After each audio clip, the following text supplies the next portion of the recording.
Hi there. Welcome to a special episode of MacGyver's Workshop. I'm Michael Palladini. And I'm Michael Palladini, and I'm here today to hijack my dad's YouTube channel. Today, we're going to do a shootout, a la Top Gear, Drive, A little bit of roadkill. Maybe a little bit of roadkill in there. Okay, I'm not a good Freiburger and he's not a good Finnegan, but we'll wing it. But we're going to do a shootout today between my son's 2012 Honda Accord And his 2012 CTS. and it's going to be a totally impromptu thing. We're going to drive them around, see how we feel with them, how they feel to us, and then at the end of the video we're going to do a drag race. So stay tuned. Okay, so we were talking, and y'all remember, of course, when I sold my 740 BMW and bought this Cadillac CTS. Well, near about the same time, he bought his Honda Accord. And after talking, we don't get to see each other too much, so on our visit, we're talking about each other's cars, and we're like, they're very, very similar. I realized what better than a little friendly father-son competition, and yeah, we got to thinking.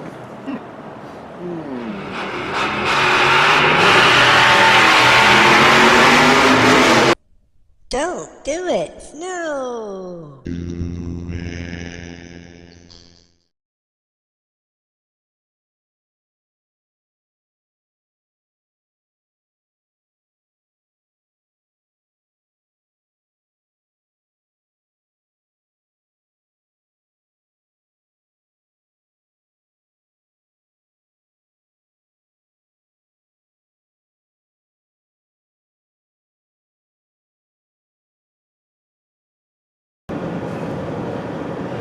Looks like we're going to Paris Mountain.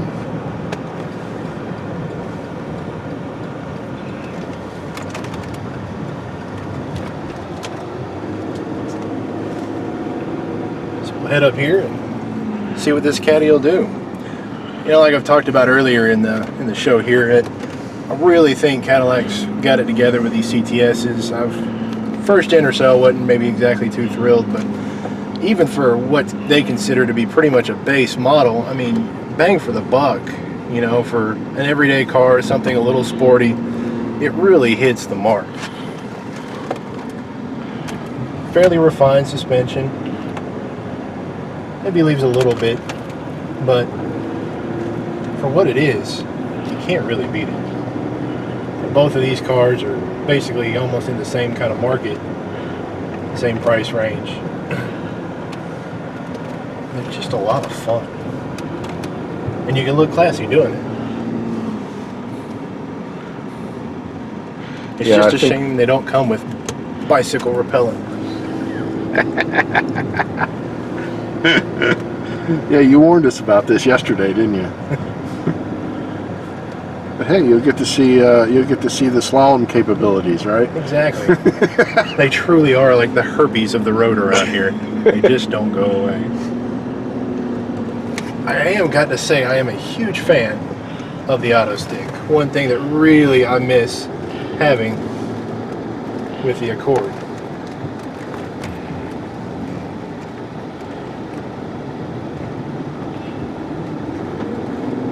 It does make it just that much more fun to drive.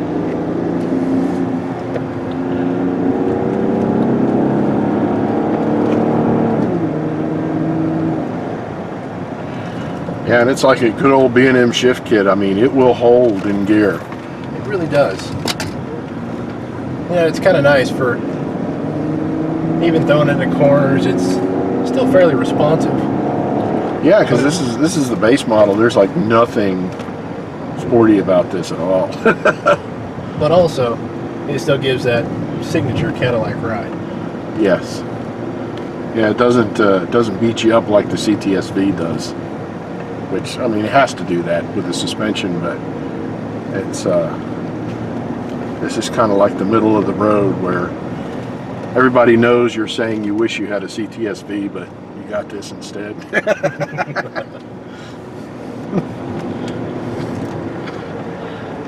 Granted, we're not going balls on the wall. because both of these suffer from an Achilles heel of both running Michelin pilots.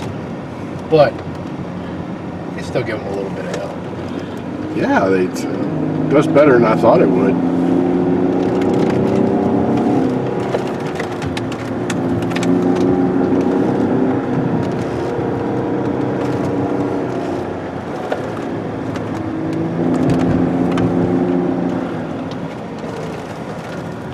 One thing I will say about these CTS cars, steering, nice and responsive.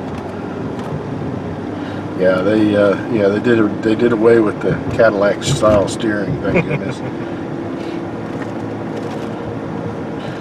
You know, in my my American car video I did a while back, you know, I put the car up on the rack and went all under it, and it's amazing to see some of the tech they've got underneath this car. It really is. I mean, they really kind of stepped up their game with these compared to your, you know, it's not your typical grandfather's sedan DeVille or coupe DeVille. You got the DTS for that. Like I said, herpes of the road. I'll get him with the door. It's been a while since we've racked up some points. Yeah, it has, son. We've got a lot of catching up to do. But you know, for even being a base model, it's still very, very well appointed. Especially for this price range. You don't get a lot of road noise, still fairly quiet. Mm-hmm. Everything's pretty much in reach. I felt that it was, you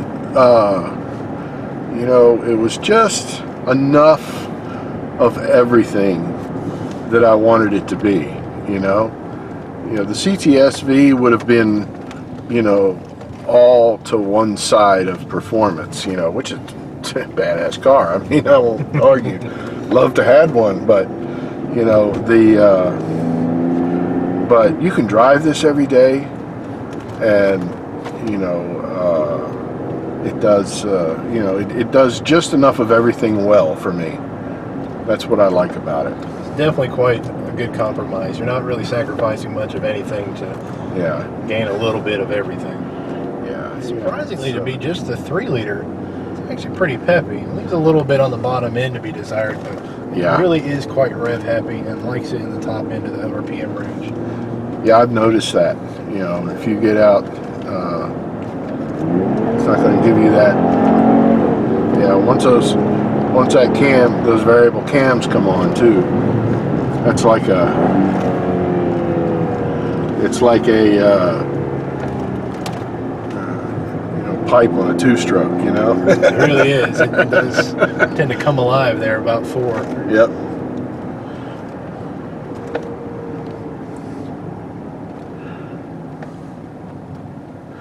Now, what's on the other side of this curve? That's the $1 million question. Yeah.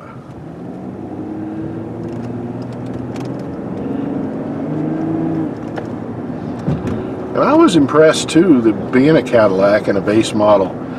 Of course, you know me. You know, any shift that takes longer than 150 milliseconds is too long in an automatic. But again, talking about balance, you know, the car doesn't shift as quick as maybe I would like it, but it's really not too bad. It's really not. It's really smooth, pretty refined, and yeah. The whole manual mode does give just enough fun aspect to tickle your vegetables a little bit. Just a little bit, yep. Again, not a full-on OG, but you know, it's good enough. Seat for being, you know, what they consider, you know, Cadillac considers to be a base model, which some of us might think is actually, in my opinion, quite well, you know, equipped, or still, you know, hold you pretty good. Yeah, considering what they are, still, and yet still comfortable. Right. A lot of times it's, you know, to get the bolstering you want, you really sacrifice a lot in comfort, you know, in comfort, especially on long trips. Yeah, again, I think it's more of a balance thing. You know, on the drive out here, you know, we were in the car for like 6-7 hours, and you know, even compared to my BMW. You know, the overall comfort, you know, the butt factor, you know, after you've been in the car for 7 hours, really wasn't that bad, as I thought it would be. So, which is a huge deal. I mean, because yeah, it's a $80,000 car. What's the fun if if you're not comfortable in it, you don't want to even drive the damn thing. Yeah. So.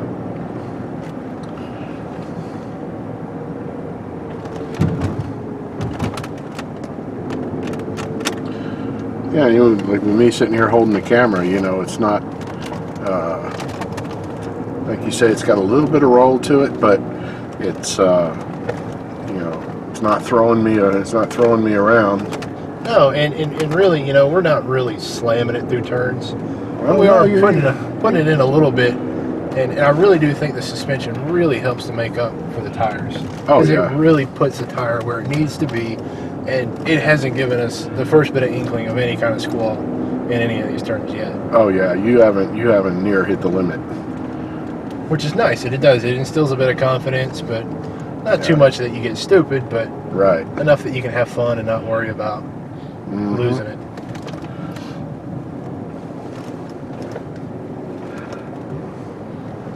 Well, one time I did take it past the limit, and it just kind of went into a drift. So you just give it a good healthy dose of right foot, and you go from going past the limit, oh crap, to hey, this is a nice little drift here. Just having a big old grin on your face the whole time.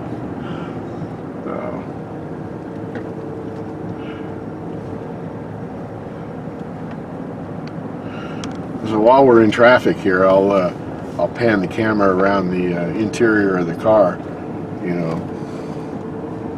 This is the base model Caddy. It doesn't have the the pop-up navigation, but I mean everybody has that on their phone now. So that's why I have the gimbal mount here, which yes, my astute viewers will notice that I still have yet to cut it down.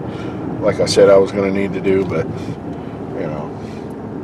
but otherwise, the instrumentation package is the same, and it doesn't have the 6-disc changer, but I'm not big into that. I have one CD that has all my favorite songs on it that I listen to, and that's it. I drive the car back and forth to work every day. Yeah, I did put the the little extra amplifier and a sub box in the back just to give it a little more oompa, to compensate. But on its own, the Delco Bose that it comes with is pretty good. So yeah, and like we talked about earlier in the video, even the fact that the Accord is technically the EX with all the bells and whistles and stuff, they're really quite comparable. I mean, you step in either one of them, and everything's there that you need. Yeah, that's the thing. These both Honda and Cadillac have gotten together, and I think they've really zeroed in on what the people want. Wants. Yeah. And just enough so it's cost effective for them. They make a little money, and yet the people are really happy with the car. Exactly. Because riding in yours, it's it's like you say, you almost feel like you're getting into each other's car. So it really is, and it's almost scary sometimes with the getting in the Honda. I mean, it almost kind of feels like you're getting into an early 2000s BMW. Yeah. If you look through, a lot of the interior hues, are all there from that, from the BMW. Even some of the newer BMWs still, it takes a lot, which is nice. I mean, because Honda's been able to adapt that and put it into that price market to where somebody who doesn't really want to spend $50,000 on a 535, like we had looked at, you still get a lot of that. Yep. And you don't really sacrifice any quality either. So you see that Porsche coming the other way? Let him hang the back end out around one of these switchbacks and see how he does. Here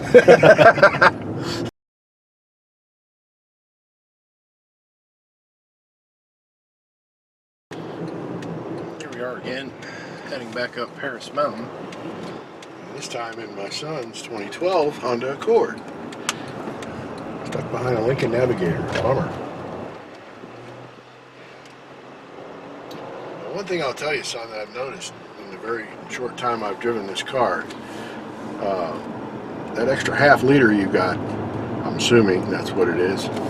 Really makes a huge difference in the low end grunt right off the line this car has. Be interesting to note if I'd have had the 3.6 CTS, what that would have what that would have felt like. I haven't driven a 3.6, so I couldn't tell you what they feel like, but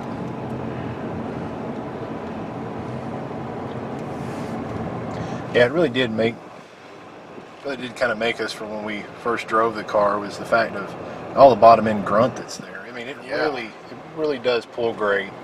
It leaves a little bit around the 3 to 4 range, but yeah, once you hit up around 5.5, it really, once the VTEC kicks in, it really pulls. Wow. And you're talking to a long-standing critic of VTEC.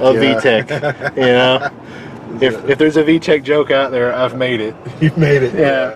And here I am, behind the wheel of one every day. This thing just it pulls strong. I was trying to get a little space between us and Captain Slow up here, but I have to say that the feel of this car is a little bit softer than the CTS. It's just as agile and it feels just as good going in the corners. But when we talk about that whole balance thing, this one where the CTS is just the kind of stripped down V6 CTS V, this one, is more nuanced, towards the comfort side of it. But yet, surprisingly, it still maintains that agility. I mean, I don't feel any different diving into a corner on this than I did in the Cadillac. So, I'm just really bummed about this road pig in front of me here. I can't really get any speed up. I guess we're going to have our fun on the way down. Like we said from the beginning of this episode, it really is. These cars both of them are really about balance. Yes. And it's, I hate to say compromise, because you really don't compromise a whole lot in anything. They just kind of do everything pretty well. Yeah. We're not going to, nobody's going to claim these things to be supercars or sports cars even. Well, or even GT cars. These are everyday cars that, Joe Q. Public drives to work every day, and the wife may drive it to the grocery store. And, you got enough room to throw youngins in the back if you have to. But yet they're still, they have an element of fun to them. They're not like, an 82 Ford Tempo or anything. I mean, where that was just purely basic transportation. And they really do. I mean, it's the car that you're going to get into, and it's going to make that boring commute fun. You're going to have a blast getting there. You're not going to blow the doors off a Z06 or anything like that.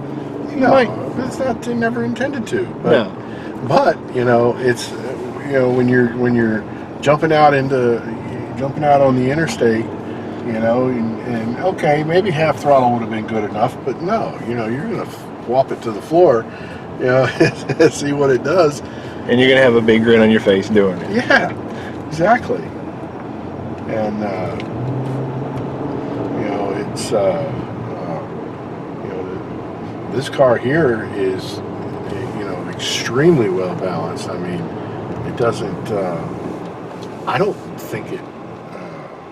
I don't feel it leaning as much as the Caddy did, or maybe it is actually leaning, and not throwing you to the side like so much. But this car is very well poised. There's no doubt about it. Whereas the CTS is maybe a little more, nutty. This car here, thank God. All right, now maybe we can have a little bit of fun.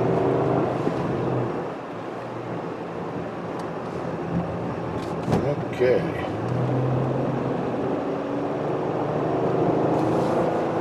I can see how you missed the slapstick though. It really does. It is kind of a bit of a letdown, because and that's one thing I definitely really like about the Caddy is you have a bit more control of it, but really with the programming in this transmission, it's not bad. It really seems to put it where you need it. Where it puts it right there where you know, where we need it. Oh, look at this. A 15-mile-an-hour switchback. Coming in at 40. Got a little tire squeal there, right about 20.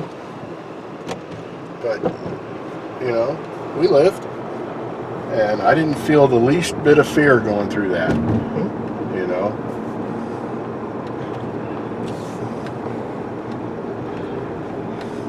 Okay, now this is insulting. What is that, a 560? Speaking of 5 Series, like a 550i. 550i. Yeah. Sorry, getting a little blind in my old age. So. It's almost a shame to see one going that slow, knowing what they'll do. Yeah. And what makes it even better is knowing that paid probably less than half of that one right there. Oh, God, Easily. Yes. Easily. Well, he's a little day early for Sunday, but I guess, you know, I can't whine too much. Now, of course, the real test will be is to figure out whether it's stolen or not. He hasn't used any blinkers yet. Oh, God. Blinker comes on, we'll know instantly the car's been stolen. Oh, Oh. oh. Maybe he's a local. Either that or he's just got tired of me tailgating him. Yep, that's probably what it is.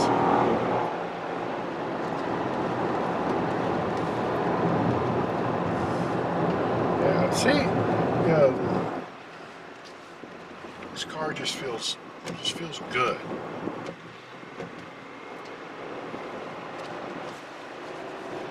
You know, and as a comparison, you know, with both having the exact same tires on it, who'd have thought that? You know. And we did not consult each other when we bought these cars. No, it really is. Like we said earlier, it is pretty crazy and almost scary how coincidental our lives are. But you know, both of them really fit us. It's, you know, neither one of us, you know, it's really, you know, having a full-blown hot rod is just not practical. But having something that you can commute every day in and have a blast in and feel comfortable, and you know, you look classy doing it.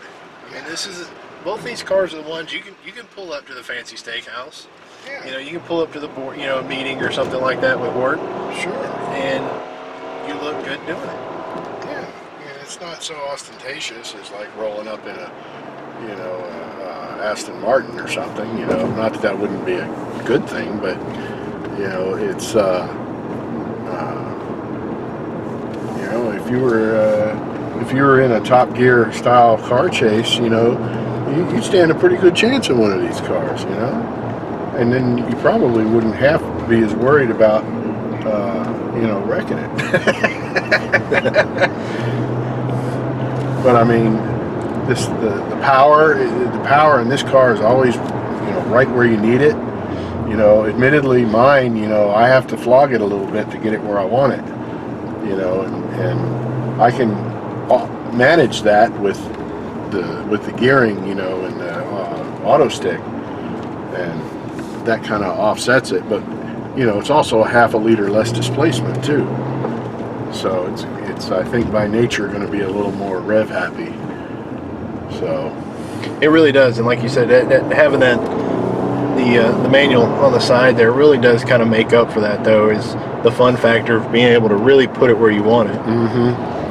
Yeah, it's a guy thing, you know. Our vegetables just have to be in control all the time. You know, we're really not, but you know, here I've got it in second gear. You know, that's Yep. That makes me feel better.